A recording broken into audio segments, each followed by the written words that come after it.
आपको याद है कि प्रधानमंत्री जी बड़े बड़े भाषण देते थे कि मैं राजनीति को सुधार दूंगा, क्रिमिनलाइजेशन खत्म कर दूंगा, ये कहते थे।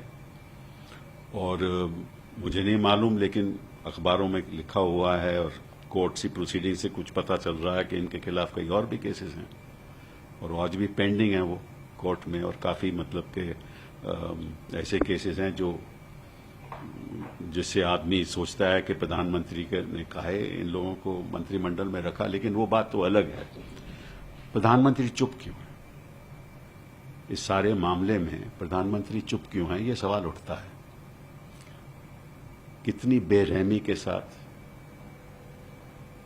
हमारे किसानों के ऊपर मंत्री की गाड़ी चढ़ा दी और कई लोगों की मृत्यु हो गई, फिर भी प्रधानमंत्री जी चुप हैं। और केवल हत्या यहां ही नहीं, आप देखिए कश्मीर में क्या हो रहा है। कश्मीर में भी एक केमिस्ट को गोली मार दी गई जो अपनी दुकान बंद नहीं करता था। आज सुबह एक टीचर को गोली मार दी गई।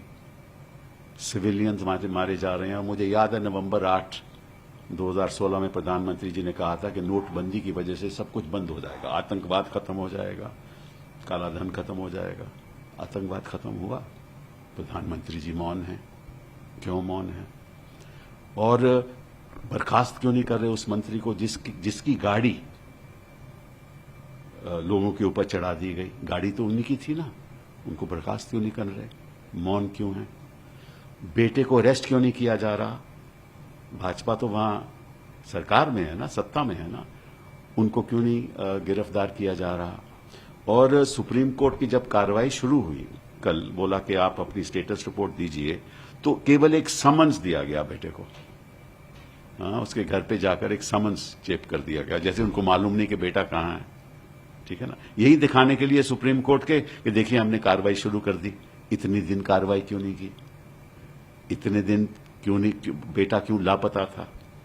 इतने दिन स्टेटमेंट्स क्यों नहीं रिकॉर्ड की? और इसलिए नहीं की क्योंकि उन्होंने कहा, ये एडिशनल डीजी ने कहा कि हम तो जो कानून की व्यवस्था के ऊपर हमारी नजर थी, जब तक कानून की व्यवस्था ठीक नहीं होती तब तक हम इन्वेस्टिगेशन कैसे करते? तो इन्वेस्टिगेशन क्यों नहीं कर रहे? इस बात पे प्रधानमंत्री जी क्यों मौन है? तो ये चिंता की बात है कि हमारे प्रधानमंत्री जी की एक, देखिए कोई भी इंसान, कोई भी नागरिक हो इस देश का, प्रधानमंत्री जी सब नागरिकों के लिए हैं, किसानों के लिए हैं, अपनी मंत्रियों के लिए हैं, उनके बेटों के लिए हैं, सबके लिए हैं। लेकिन इस बात का मुझे थोड़ा दुख होता है कि प्रधानमंत्री जी इस मौन होने से, न बोलने से, ऐसा हमें लगता है कि सबके लिए नहीं है। तो ये भी एक बड़ा सवाल उठता है। और यही ना, केवल मौन ही नहीं है, केवल चुप्पी ही नहीं कर रहे, लेकिन वो जो इसके बारे में बोलता है, जो न्याय की बात करता है, अकाउंटेबिलिटी की बात करता है, उनको बर्खास्त कर देते हैं। कार्यकारिणी से बर्खास्त कर दिया। तो संदेश ये भी जा रहा है कि मैं चुप हूं और ये सही है, और तुम बोलोगे तो नतीजा कुछ और होगा।